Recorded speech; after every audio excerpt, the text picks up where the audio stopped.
नमस्कार दोस्तों।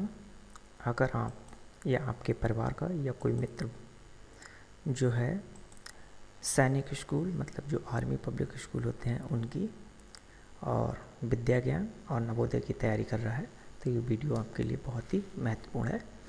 तो चलिए इस प्रश्न को हम देखते हैं। प्रश्न हमसे कह रहा है एक रेलगाड़ी है और वो रेलगाड़ी की जो गति है, जो स्पीड है, वो चल रही है 54 किलोमीटर प्रति घंटा की स्पीड से चल रही है। और फिर हमसे पूछा है कि 90 मीटर लंबे पुल को वो है कितने सेकंड में पार कर लेगी। तो जो स्पीड हमें दे रखी है, जिस स्पीड से जो हमारी ट्रेन चल रही है वो दे रखी है 54 किलोमीटर प्रति घंटा। अब 1 किलोमीटर प्रति घंटा में दे रखी है तो और पुल की जो लंबाई दे रखी है हमें मीटर में दे रखी है और उत्तर भी हमें सेकंड में जब निकालना है तो इसको जो है हम सबसे पहले किलोमीटर प्रति घंटा से मीटर प्रति सेकंड में बदल लेंगे। और मीटर प्रति सेकंड में बदलने के लिए हमें 54 को जो है 5/18 से क्या करना पड़ेगा, गुणा करना पड़ेगा। तो 54 को जब 18 से काटेंगे तो 18 3 54 और 3 गुणा 5 बराबर कितना आ जाएगा, 15 मीटर प्रति सेकंड जो है क्या आ जाएगी, इसकी गति आ जाएगी ट्रेन की।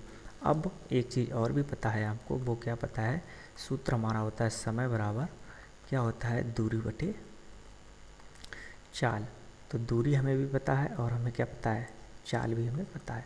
तो दूरी हमारी कितनी है, 90 मीटर का पुल पार करना है और चाल जो हमें पता लग गई है वो हमारी कितनी पता लग गई है, 15 मीटर प्रति सेकंड। तो 15 छक्का 90, तो ये आंसर जो आ जाएगा हमारा 6 सेकंड यहाँ से निकल के आ जाएगा। तो उत्तर जो है हमारा कौन सा हो जाएगा, जो उत्तर हो जाएगा वो हमारा सी ऑप्शन यहाँ पे हो जाएगा।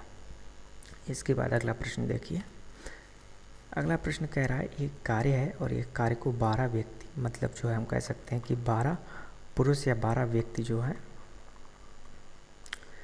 और 15 औरतें 20 दिन में करती हैं। मतलब 12 व्यक्ति जितना काम करते हैं उतना ही काम 15 औरतें 20 दिन में कर देती हैं। ठीक है, तो 12 व्यक्ति किसके बराबर में हो गए, 15 औरतों के बराबर में हो गए हैं।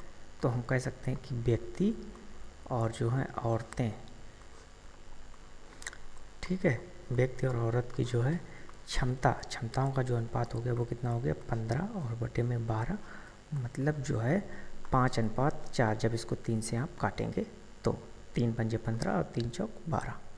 ठीक है, अब जो अगर हमारा कुल काम जो हो गया वो कितना हो गया, अगर हम ऐसे कुल काम को निकालें तो जो कुल काम हमारा हो गया वो कितना हो गया, या तो हम कहें कि 15 औरतों ने उसे कितना किया है, कितने दिन किया है, 20 दिन किया है, इतना काम हो गया। तो 15 औरतों की वैल्यू जो है हमारी कितनी है, गुणा 4 गुणा 20, 15 चौकू 60 और गुणा 20, 6 दूनी 12, देखो 15 चौकू 60 और 6 दूनी 12, 1200 जो है हमारा यहाँ से निकल आया टोटल काम। और हमें क्या निकालना है कि 4 व्यक्तियों ने और 5 औरतों ने मिलकर कितना काम किया। तो 4 व्यक्ति और प्लस में कितने, 5 औरतें, 5 औरतों ने मिलकर जो है इसको कितने दिनों में किया है। ठीक है, तो इसके लिए 4 व्यक्ति 4 और 5 औरतें और गुणा हमने मान लिया कितने दिन, तो उसके लिए मान लिया हमने डी दिन बराबर कितने हो जाएंगे हमारे 1200। 4 व्यक्ति हैं तो 4 गुणा में कितना हो जाएगा, व्यक्ति की एफिशिएंसी हमारी 5 और प्लस औरतें 5 है तो 5 गुणा कितना हो जाएगा 4 और गुणा में हमने कर दिया दिन के लिए हमने डी मान लिया, डेज बराबर कितना हो जाएगा 1200। 4 पंजे 20 और 5 चौका 20, 20 कितने हो गए 40, तो ये हो गया हमारा 40 गुणा डी बराबर 1200। ठीक है, 40 गुणा डी बराबर 1200। इसके बाद आप देख लीजिएगा तो डी बराबर कितना हो जाएगा 1200 और 1200 बटे में 40, तो इसको इससे काटेंगे तो कितना आ जाएगा 30। उत्तर जो है हमारा यहाँ पे निकल आएगा। तो कितने दिनों में कर पाएंगे, 4 व्यक्ति और 5 औरतें मिलके, तो ये 30 दिन में जो है इसको कर पाएंगी। अगला प्रश्न देखिए। एक परीक्षा है और परीक्षा में एक तो करण है और दूसरा है भावना और तीसरी जो कैंडिडेट है वो है ईसा। ये 3 व्यक्ति हैं। तो हमसे प्रश्न पूछा है कि कर्ण ने परीक्षा में भावना से 10 अंक जो है अधिक प्राप्त किए हैं और ईसा ने भावना से 5 अंक कम प्राप्त किए हैं। तो अगर जो है ईसा के अंक हम जो मान लें, कितने मान लिए, ईसा ने x प्राप्त किए तो भावना के x + 5 हो गए, तभी तो हो जाएगा ईसा ने भावना से 5 अंक जो है कम प्राप्त किए। और कर्ण ने परीक्षा में भावना से 10 अंक प्राप्त किए, मतलब कर्ण के हो जाएंगे x + 15। तो अब ये प्रश्न हमारा पूरा बन गया है। कैसे कि कर्ण ने कितने प्राप्त किए हैं, 10 + 15। देखिए यहाँ भावना और कर्ण का अंतर कितना है, 10 अंक का है। इसी तरह से ईसा ने भावना से कितने अंक जो कम प्राप्त किए हैं, तो 5 अंक। तो ईसा के देखिए भावना से कितने अंक कम है, 5 अंक कम है। फिर कह रहा है यदि तीनों के अंकों का योग 140 है तो कर्ण ने अंक कितने प्राप्त किए, तीनों को जोड़ देंगे तो x + 15 + x + 5 और प्लस x बराबर कितने हो गए, 140। तो ये हो गए 3x x x x 3x और 15 और 5 20, इसमें 20 बराबर कितने हो गए, 140। तो 3x बराबर कितने हो जाएंगे, 140 - 20। तो 3x बराबर कितने हो जाएंगे आपके, 120 और x बराबर कितना हो जाएगा, 120/3 बराबर कितने निकल के आ जाएंगे, 40। ठीक है, लेकिन ये हमारी किसकी वैल्यू निकल के आई, x की वैल्यू निकल के आई। और हमसे पूछा क्या है कि कर्ण ने कितने अंक प्राप्त किए, तो कर्ण ने कितने प्राप्त किए हैं, x की वैल्यू कितनी आ गई, 30 और प्लस में 15 बराबर कितने हो गए, 45। तो कर्ण ने कितने प्राप्त किए हैं अंक, 45 अंक कर्ण ने प्राप्त किए हैं। तो आंसर इसका कौन सा हो जाएगा, सी इज़ द राइट आंसर हो जाएगा। नेक्स्ट क्वेश्चन देखिए, एक ड्रम है और ड्रम में क्या है, पानी से भरा हुआ है कुछ भी हिस्सा उसका, और कितना हिस्सा भरा हुआ है, 1/3 जो हिस्सा है उसका 1/3 हिस्सा है वो पानी से भरा हुआ है। तो ऊपर कितना हिस्सा बचा हुआ है, तो ये जो बचा हुआ हिस्सा है ये कितना बचा हुआ, 1 - 1/3, मतलब जो है ये 2/3 हिस्सा जो हमारा बचा हुआ है। 2/3 हिस्से की जो वैल्यू आपको दे रखी है वो कितनी दे रखी है, 60 लीटर दे रखी है। कि इसको जो है पूरा भरने के लिए हमें 1/3 तो भरा ही है, जो खाली हिस्सा है वो कितना है, 2/3 हिस्सा, और 2/3 हिस्सा भरने के लिए कितने की ज़रूरत होती है, 60 लीटर पानी की आवश्यकता होती है। तो ड्रम की धारता क्या है, कंप्लीट जो है वो उसमें कितना पानी आएगा, तो 2/3 जो है हिस्सा है उसकी वैल्यू कितनी है, 60 लीटर है। तो कंप्लीट की वैल्यू कितनी हो जाएगी, मतलब 1 यूनिट की वैल्यू कितनी हो जाएगी, तो 60 × 3/2, 2 से इसको बांटेंगे तो आ जाएगा 30, और 30 × 30 बराबर कितना आ जाएगा, 90। तो 90 लीटर जो है उसकी धारता हो जाएगी, 90 लीटर उसकी क्या हो जाएगी, धारता यहाँ पे हो जाएगी। तो इसका आंसर कौन सा हो जाएगा, सी हमारा राइट आंसर हो जाएगा। अगला प्रश्न देखो, कोई एक वर्गाकार जो है प्लाट है। अब वर्गाकार प्लाट की एक खास बात ये होती है कि इसकी चारों भुजाएं बराबर होती हैं, मतलब जो चारों भुजाएं होती हैं बराबर होती हैं। अगर ए है तो ए तीनों भुजाएं हमारी ए ही सेंटीमीटर की होंगी या मीटर की होंगी या किलोमीटर की होंगी, जो भी यूनिट हो। दूसरी महत्वपूर्ण बात यह है वर्ग के संबंध में कि इसके विकर्ण भी बराबर होते हैं और एक दूसरे को 90 डिग्री पर ये जो है काटते हैं, मतलब ये भी बराबर होते हैं, एक दूसरे को 90 डिग्री पे काटते हैं। चूँकि हमें परिमाप दे रखा है, और परिमाप क्या होता है, जो होता है हमारा वो चारों भुजाओं का योग होता है, मतलब वर्ग का परिमाप होता है 4a। तो इस तरह से हम भुजा इसकी निकाल सकते हैं। तो 4a की वैल्यू हमें कितनी दे रखी है, 72 दे रखी है। तो a की वैल्यू कितनी आ जाएगी, 72/4, मतलब 18 वैल्यू जो है किसकी आ जाएगी, इसकी भुजा की वैल्यू जो है कितनी आ जाएगी, 18। अब हमें निकालना क्या है, क्षेत्रफल। तो हमें क्षेत्रफल का पहले सूत्र पता होना चाहिए। तो क्षेत्रफल का जो सूत्र होता है वो हमारा होता है भुजा स्क्वायर, मतलब a², मतलब जो हो गया 18 × 18, तो ये हो जाएगा 324। तो ये 324 और क्या आएगा, मीटर स्क्वायर। ठीक है, तो आंसर हमारा कौन सा हो जाएगा, सी राइट आंसर हो जाएगा, 324 मीटर स्क्वायर क्या होगा, उसका क्षेत्रफल होगा। अगला प्रश्न देखिए, अगला प्रश्न कह रहा है एक दुकानदार एक पेन या 10 पेन का एक पैकेट जो है, एक दुकानदार है एक पेन को 12 में, ठीक है, और 10 पेन के एक पैकेट को 100 रुपये में बेचता है। यदि किरण ने 24 पेन खरीदे हैं तो उसे कितने रुपए दुकानदार को देने पड़ेंगे, चुकाने पड़ेंगे। ठीक है, किरण ने जो पेन खरीदे हैं वो कितने पेन खरीदे हैं, 24 का मतलब ये हुआ उसने 2 बार तो 10 के पेन खरीद लिए, और प्लस में इंडिविजुअल पेन जो खरीदे हैं वो 4 खरीदे हैं।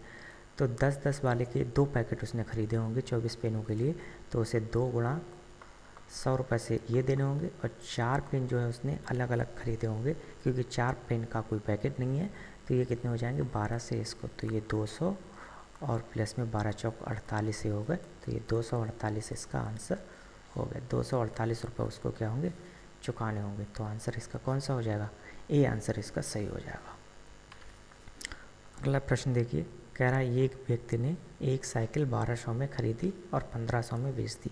साइकिल जो है, साइकिल को ख़रीदा कितने में, तो एक क्रय मूल्य हो गया जिसमें हम खरीदते हैं, और ख़रीदी कितने में है 1200 में।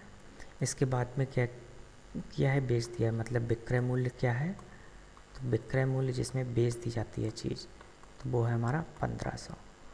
हमसे पूछ रहा है लाभ प्रतिशत ज्ञात कीजिए, तो सबसे पहले तो हम लाभ निकालते हैं। तो लाभ हमारा कितना हो गया 1200, मतलब विक्रय मूल्य माइनस क्रय मूल्य मतलब 1500, 1500 माइनस 1200, ठीक है। तो ये कितना आ गया आपका 300 रुपये जो है आपका जो है वो क्या आ गया, लाभ आ गया। लेकिन हमें निकालना क्या है, हमें निकालना है लाभ प्रतिशत।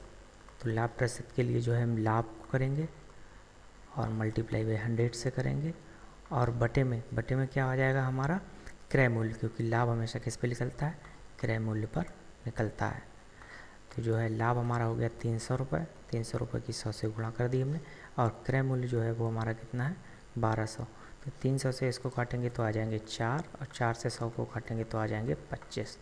तो जो है लाभ प्रतिशत हमारा कितना आ जाएगा, लाभ प्रतिशत बराबर आ जाएगा 25%। तो आंसर हमारा क्या हो जाएगा 25%, मतलब जो है राइट आंसर आपका कौन सा हो जाएगा, डी राइट आंसर यहाँ पे हो जाएगा। कह रहा है 2 अंकों की बड़ी से बड़ी अभाज्य संख्या ज्ञात कीजिए। तो 2 अंकों की सबसे बड़ी संख्या होती है हमारी 99, लेकिन ये जो है 3 से भी कटती है, और दूसरा 33 से भी ये कटती है, और तीसरा ये 11 से भी कटती है, और जो है ये हमारी 9 से भी कटती है। तो ये तो संख्या हमारी अभाज्य संख्या नहीं हुई, तो पहले तो हम इसको माइनस कर देंगे, ये हमारा उत्तर नहीं है। इसके बाद जो सबसे बड़ी संख्या दे रखी है वो हमें दे रखी है, क्या दे रखी है 97। तो ये 97 जो है सबसे बड़ी अभाज्य संख्या हो गई, ये किसी से यहाँ पे कटती नहीं है। तो राइट आंसर कौन सा हो जाएगा हमारा 97। अगला प्रश्न हमसे कह रहा है जो 500 ग्राम है, 500 ग्राम है, ये जो है 4 किलो का कितना प्रतिशत है। तो 4 किलो को भी पहले हम ग्राम में बदलेंगे, तो 4 गुणा 1 किलो को मतलब 1000 ग्राम, तो ये हो गया हमारा 4000 ग्राम टोटल। अब हमें निकालना है 500 जो है 4 किलोग्राम का कितना है, या 4000 ग्राम का कितना है, तो वही हम परसेंटेज निकालेंगे। तो हो जाएगा सबसे पहले 500 और बटे में हो जाएगा हमारा 4000, और मल्टीप्लाई करेंगे बाई 100 से, ठीक है 100 से, क्योंकि हमें यहाँ पे निकालना है प्रतिशत, इसलिए जो है हम इसको मल्टीप्लाई बाई 100 से यहाँ पे करेंगे। तो 500 से 4000 को अगर हम काटेंगे तो कितने आ जाएंगे, 8 आ जाएंगे, और 100/8 करें तो ये आ जाएगा हमारा 12.5, और कितना आ जाएगा प्रतिशत। तो 12.5% जो है वो कितना है, 500 जो है 4 किलोग्राम का कितना है 12.5% है, या 12.5% जो है वो है। इसके बाद में किस ब्याज दर से, हमें यहाँ पे ब्याज दर की वैल्यू यहाँ पे निकालनी है, और 2500 रुपये मतलब प्रिंसिपल दे रखा है, हमें कितना दे रखा है 2500 रुपये जो है प्रिंसिपल दे रखा है, 4 वर्षों में समय दे रखा है, 4 वर्ष दे रखा है, में कितने हो जाएंगे 3300 हो जाएंगे। 3300 हो जाने का मतलब मिश्र धन जो है आपको दे रखा है, वो कितना दे रखा है 3300 जब मिश्र धन दे रखा है, तो जो हमारा जो होता है क्या साधारण ब्याज, ठीक है, जो साधारण ब्याज, ठीक है, वो कितना हो जाएगा, तो वो हो जाएगा 3300 और माइनस में करेंगे 2500, तो ये जो हमारा निकल के आ जाएगा 800 रुपये जो है हमारा क्या हो जाएगा साधारण ब्याज। और साधारण ब्याज का हम सूत्र लगा देंगे, तो 800 मतलब साधारण ब्याज बराबर PRT अपान में 100, ये हमारा सूत्र होता है साधारण ब्याज का, ठीक है। तो वही वैल्यू की हम रख देते हैं, P की वैल्यू रख देते हैं 2500, R हमें निकालना ही है, और T की वैल्यू रख देते हैं 4 वर्ष हैं बटे में 100।